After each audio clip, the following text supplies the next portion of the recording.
masih bersama Gajayana TV dalam Dialog Menuju Solusi, dan kita sudah ada di segmen akhir ini ya. Pemirsa, banyak sekali tadi perbincangan, banyak sekali dengan Ibu Marlina tentang kesiapan-kesiapan yang sudah dilakukan KPU Kota Batu untuk pemilu serentak tahun 2024. Nah, Ibu, untuk di segmen ini saya mau tanya tentang kesiapan dari KPU Kota Batu sendiri, Ibu, terkait dengan jumlah pemilih aktif. Adakah KPU Batu ini mentargetkan untuk jumlah pemilih aktif di Kota Batu ini berapa? Terus untuk menghindari golput, nah gimana nih Bu caranya untuk KPU Batu sendiri untuk meminimalisir supaya warganya aktif mencoblos, tidak golput? Kalau misalnya target untuk pemilih aktif, jadi Mbak Gisela, kita di divisi data dan informasi, kita selalu melakukan rekapitulasi atau pemutahiran data pemilih berkelanjutan. Jadi setiap bulan kita mencari memperbaharui data-data tersebut. Itu sudah mulai sejauh hari sebelum tahapan pemilu ini dimulai. Jadi dalam prosesnya kami melakukan pemutahiran ini, kami akan mencoret data-data penduduk yang meninggal, yang masuk pada DPT sebelumnya, yang meninggal maka kami coret. Kemudian data-data bagi pemilih pemula yang sudah 17 tahun dan sudah memiliki IKTP, maka akan dimasukkan sebagai pemilih baru. Dan ini kan terkait juga kami untuk para masyarakat yang mungkin pindah ke Batu ataupun pindah keluar. Ini kan juga harus diperbaharui. Bagi yang misalnya pindah ke dalam masuk ke Batu, itu akan menjadi pemilik baru juga. Kemudian yang keluar maka akan kami coret. Nah, itu sebelumnya kami melakukan divisi Datin melakukan COKTAS namanya, pencocokan penelitian terbatas. Jadi kita melihat ada yang data-data, beberapa data penduduk kita yang DPT kita yang ganda. Yang ganda dimaksudkan ini ganda eksternal dengan wilayah lain. Dia ada di Kota Batu, tetapi ada juga misalnya di Kota Malang atau misalnya ada di Surabaya. Nah, ini kami melakukan COKTAS, turun ke lapangan untuk memastikan dia benar masih ada di wilayah Batu dengan berKTP Batu atau memang sudah pindah ke wilayah lain.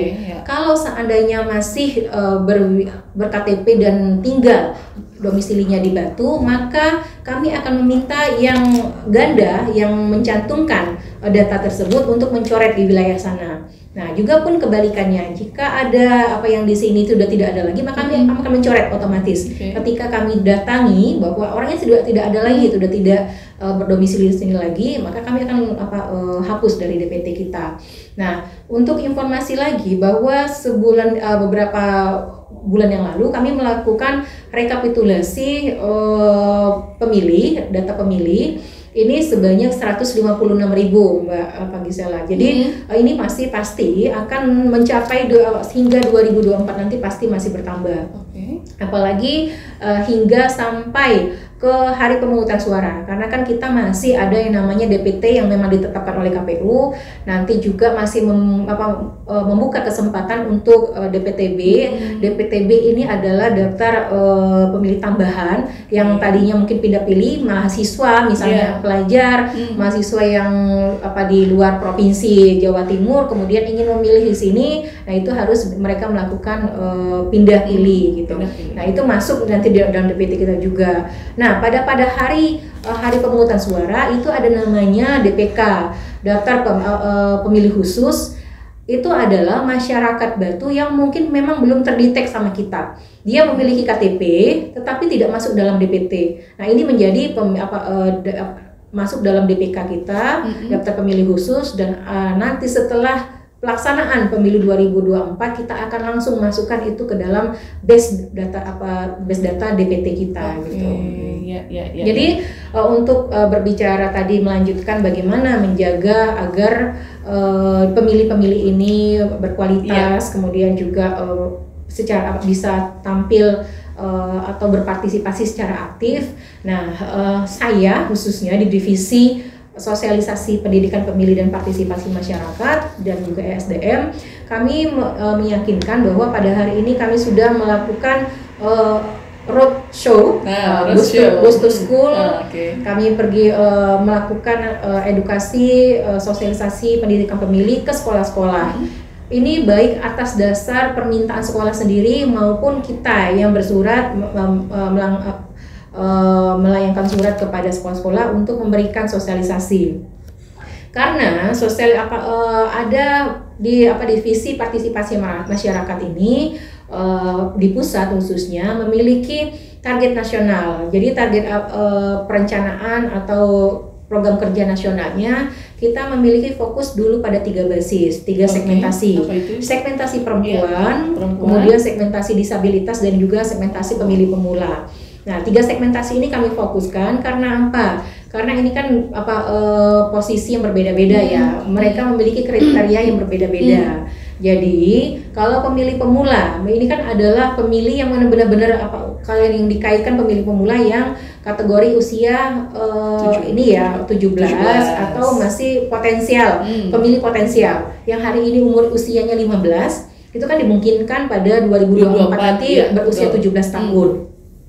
Itu juga kami lakukan edukasi. Edukasi seperti apa? Nah, kami meyakinkan bahwa mereka harus benar-benar menggunakan hak pilihnya dengan baik. Jangan pernah berpikir bahwa untuk apatis, golput misalnya gitu. Bahwa kita harus menyampaikan kepada mereka amanat Undang-Undang Dasar 1945 ini, kedaulatan di tangan rakyat harus mereka maknai secara luas gitu. Secara luas bahwa tanggung jawab masyarakat kita, pemilih-pemilih kita ini besar dalam menentukan nasib bangsa ke depan. Caranya, jalannya dengan memilih pemimpin-pemimpin yang berintegritas, yang berkualitas dan profesional gitu. Nah, kami berharap bahwa dari pemilih ini, pemilih pemula memberikan kita mengedukasi mereka apa-apa saja hal yang akan mereka lakukan, yang bisa mereka lakukan dalam berkontribusi di dalam penyelenggaraan tahapan pemilu ini. Kemudian juga kami menyampaikan bagaimana mereka harus menyikapi ketika memang ada upaya-upaya orang yang mempengaruhi dengan berita bohong, hoax, maupun mempengaruhi dengan misalnya ada money politik. Mereka harus tahu wilayah-wilayah sini, wilayah dengan hoax, money politik, karena ini adalah upaya-upaya orang yang tidak bertanggung jawab untuk merusak kualitas demokrasi kita. Mereka harus dibentengi dengan pengetahuan, gitu. Makanya kita secara masif melakukan sosialisasi kepada pemilih pemula. Nah, kemudian juga karena pemilih pemula ini kan di setiap pemilu, jadi masa pemilu 5 tahun sekali ini hampir mencapai kenaikannya 20%. Kalau misalnya hitungannya 20% dengan jumlah misalnya ya, saya itu selalu kalau 20% secara nasional kita menghitungnya, saya menggambarkan 20% orang-orang yang baru ini ketika dimobilisir oleh orang-orang yang berkepentingan, ini sudah representasi dari orang bisa memenangkan pemilu gitu ya. Karena kan syarat mendaftar gitu kan ya harus misalnya calon presiden dan wakil presiden harus memiliki dukungan memiliki suara sah pada saat pemilu lalu sebesar 25% atau 20% dari suara kursi di parlemen. Nah, artinya kan 20% ini angka yang besar, bukan angka yang kecil. Nah, ini mereka harus diberikan edukasi yang benar, pemahaman yang benar terhadap bagaimana berdemokrasi yang baik, bagaimana kontribusinya terhadap kepemiluan gitu. Nah, tadi lanjut pada segmentasi perempuan. Kenapa kita juga diminta untuk melakukan sosialisasi dan edukasi pendidikan pemilih kepada perempuan? Karena perempuan dianggap adalah segmentasi yang sangat sentral, yang sangat memiliki peran penting. Peran penting di dalam ini karena di dalam kehidupan sosial kita mengukurnya dalam rumah tangga terlebih dahulu. Basis yang terkecil ini kan di rumah tangga. Nah, di dalam rumah tangga perempuan akan mengambil peran besar, biasanya gitu ya, memiliki pengaruh yang besar terhadap anggota keluarga yang lain. Nah, kami berharapnya ketika melalui basis segmentasi perempuan ini diberikan edukasi yang benar, mereka setidaknya memberikan pemahaman edukasi dengan pendekatan persuasif, dengan pendekatan kekeluargaan dan emosional kepada keluarganya gitu. Karena kita mengetahui ya Mbak Gisela, proses demokrasi kepemiluan ini tidak terlepas dari politik. Kebijakan-kebijakan politik itu kan dihasilkan dari proses-proses ditentukan dari awal pada proses tahapan pemilu ini. Jadi kebijakan-kebijakan terkait ekonomi, terkait politik, budaya, pendidikan itu kan tidak jauh dari kebijakan politik semua gitu. Jadi yang merasakan itu kan biasanya ibu rumah tangga, ibu perempuan, para perempuan. Bagaimana ketika kebijakan terkait pendidikan ini berubah, misalnya biaya pendidikan yang mahal, kemudian juga terkait zonasi saja gitu. Itu kan ibu rumah tangga yang merasakan itu gitu. Kemudian terkait kebijakan ekonomi ini bagaimana ibu rumah tangga dengan kebijakan-kebijakan yang ada dengan misalnya kebutuhan ekonomi ini meningkat, ini kan dirasakan oleh perempuan juga gitu.